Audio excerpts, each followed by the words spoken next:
As you know, there are worries going around the planet a fair old late at the moment regarding the effect that the vaccine for the recent troublesome virus that we had going around the world and the problems that potentially the virus might be causing. Yesterday, an announcement was made by the WHO, the World Health Organization, that one of the things that the virus vaccine seems to be causing is an upsurge in multiple sclerosis. Now, some of you will know, excuse me, that I am a sufferer of MS. And what I thought I would do in this little video is to try to put a little bit of information out there regarding what MS is, how it affects me, and probably many other MS sufferers out there, and also to make a little bit of a plea to anyone out there. We'll come on to that in a little bit. So what is MS? Well, MS is a disease which affects what's called myelin. Now, myelin are the coverings of all your nerves. And now, the best way to describe that in a way that we can all understand is that if you have a piece of wire that goes into a plug, for instance, you just haven't got the wire. Of course you haven't, because that would be dangerous.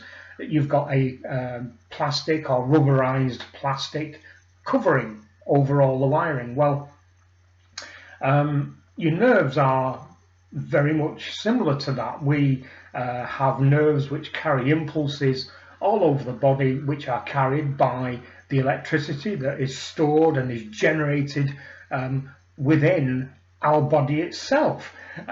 So this covering is to ensure that messages are not corrupted and that the nerves themselves don't get damaged. So what happens when the myelin itself gets damaged? Well, this is what is at the core of multiple sclerosis. The myelin, and it's something called demyelination, which is the myelin actually wears out in certain places and it breaks down or cracks or whatever term we want to use. And the effect of that is that the impulses, the messages that are going from here, which is at the end of the day, this is our central processing unit, everything we are, everything we do, everything we think, everything we know, all that kind of thing comes from what's between our ears, and that sends all the information from here all the way down to everything that we do during every day that we live here on this beautiful planet. MS, what that does, it corrupts the free flowing of information and nerve impulses to all parts of our body. So, as I said in one of my other videos recently, let me talk about me, because I can tell you with some form of authority how MS affects me. What I experience on a day-to-day basis. Now, let's go back a little step. I was diagnosed, the keyword there is diagnosed, with MS on the 23rd of December 2019. Now, I've been suffering with a lot of symptoms which are now allied to MS for many years before that. But because MS takes a long time to actually get a neurologist to diagnose it, and my diagnosis physician was my fifth neurologist, none of the others would commit to giving me such a bad diagnosis. So on a day-to-day basis, these are the kind of things that I suffer with. I suffer with tingling. Tingling is all down to, it can be anywhere, it can be in your fingers, your arms, your legs, your feet, anywhere. And again, this is caused by your neural impulses being affected by the breakdown of the myelin. I suffer from numbness. Again, it can be in exactly the same places as your tingling, which seems a little bit of a paradox, which would seem to mean you've got tingling, so therefore you've got sensation, but you can also have numbness. I mean, my numbness is dreadful these days. I can't use really high-tech things like a knife and fork these days, or a pen, for instance. Bear with me. Let me find, here we go. This is what I have to use these days. That is my pen. Because I can no longer hold a normal sized pen anymore for two reasons. One, I can't feel them, and the third thing, which I will come on to as far as the things with MS that affect me, control.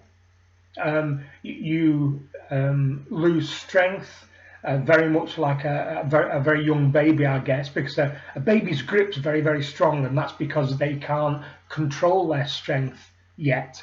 With MS, it does kind of the same thing. So for me to hold a normal pen is becoming very, very difficult because I can't hold it strongly enough because I can't monitor my strength in my fingers. So I have to use something which is very oddly shaped.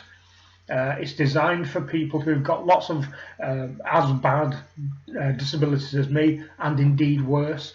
And it's just a ballpoint pen, like any ballpoint pen, but is made easier because of the ridges that are in here, so I can grip. It's rubberized, so if for any reason my fingers are sweaty or wet, again, which I can't feel because of my MS, I can hold the grip, and I use it just like a normal pen. It will probably be very, very uncomfortable for people who haven't got MS to use something like this. So what else can MS cause? It can cause urinary problems. You can find you're going to the loo far more regularly. Now, as you get older, that kind of tends to happen anyway, so I can only speak for men. So as you get older, you tend to go to the loo more at night time. But with MS, that could affect when you go to the loo during the course of the day, and if you're in your 30s or your 40s, perhaps, that could happen. It can also affect number twos. Yes, it can. So you can go from normal bowel movements to completely constipated or completely the other way, all because of your neural impulses that are not controlling what's happening in your body. Now, the last thing I want to talk about, which MS is very famous for, which is the thing that I'm struggling with quite a lot these days. I've always been, and I'm not blowing my own trumpet here, quite quick on the uptake of information and facts and new skills and that kind of thing.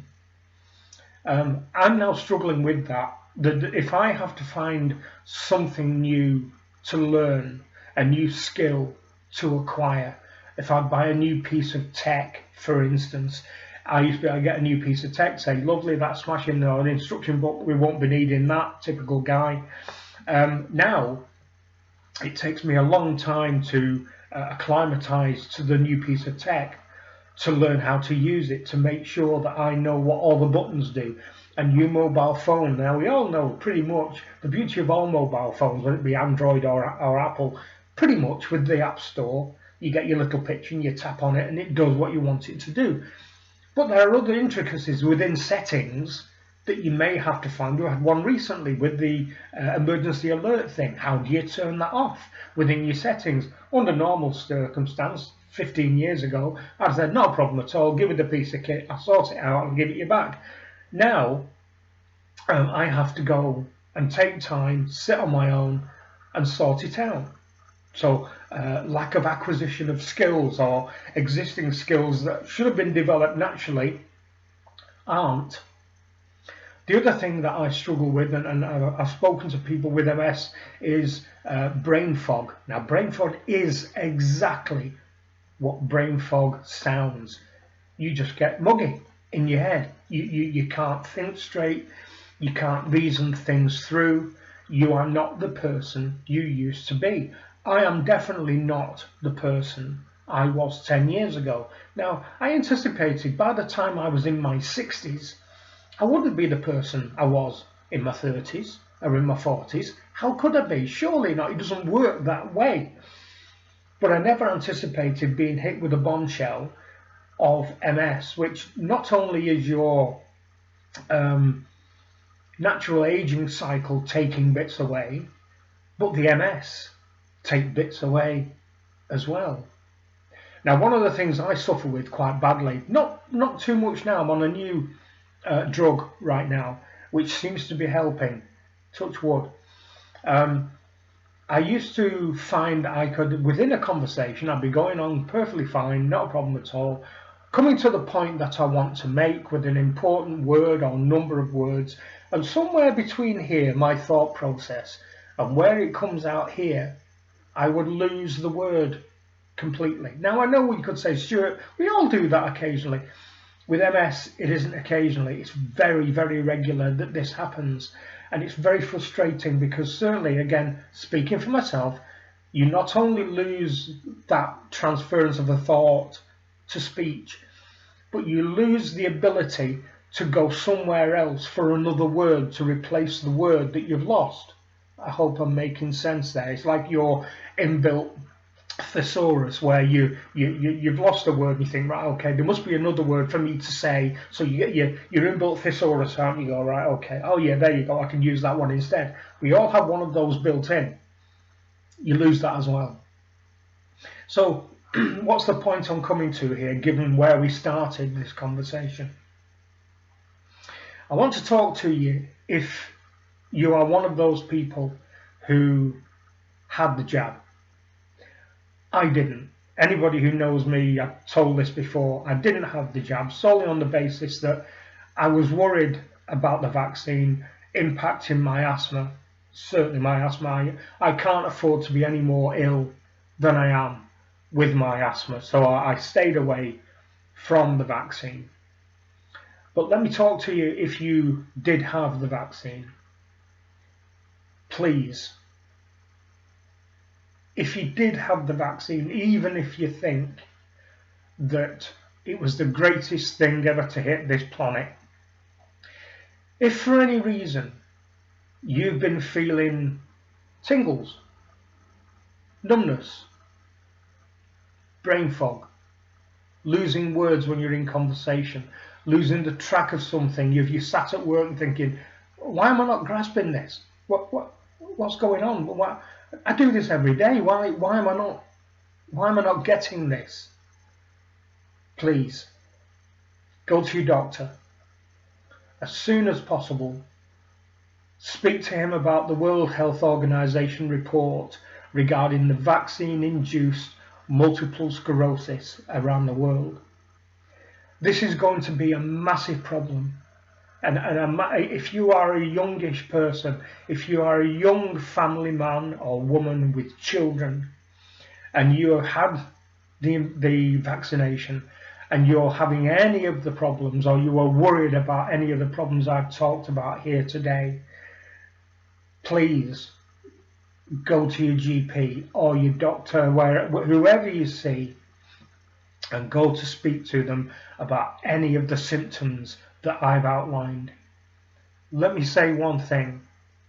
Multiple sclerosis is not an easy diagnosis.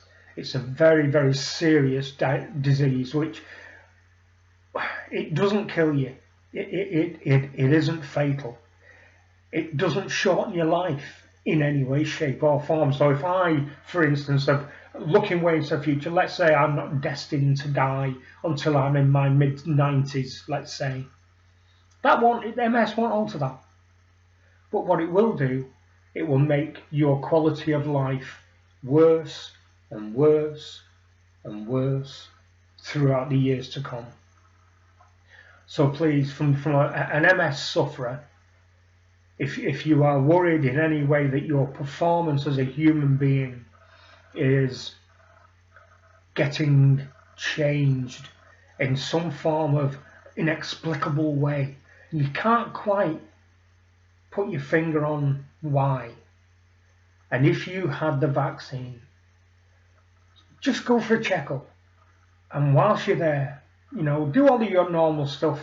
get your blood pressure and your heart rate checked and your respiratory checked and all that kind of, but whilst you're there, just mention the WHO report into acquired multiple sclerosis due to the vaccine. I wouldn't want you to have what I have, and I got it without having the vaccine. I was just one of the lucky ones. But being serious, please check with the doctor if in any way you're worried about your well-being, because the sooner you can catch it, the sooner it is likely that a treatment plan will be put in place. Let me say this finally. To get to the point of a diagnosis is 1, not quick, 2, not easy, and 3, not pleasant. You will be subject to more blood tests than you've ever had in your life, more tests as far as x-rays, CAT scans, MRIs than you've ever had. You will also have to have probably multiple lumbar punctures, which is where they put a long needle, 4 inches, into your spine to check what's going on in there. It isn't nice, it isn't quick, and neurologists do not want to pass down such bad news as MS, obviously. Nobody wants to give bad news. But please, if you in any way are noticing changes, you've known full well that you're perfectly functional previously. You go to work, you can work computers, you do whatever. If you're finding that you're struggling in any way, shape or form, or getting the physiological symptoms that I've talked about, please go to your doctor, and go to your doctor as soon as possible if you've had the jab. This is not a joke. This is very serious things, and I wouldn't want you to have your life impacted as much as mine has been impacted for such a long time now. So that's it for this one. I'm sorry it's a bit heavy, and I'll speak to you again very soon. Bye-bye.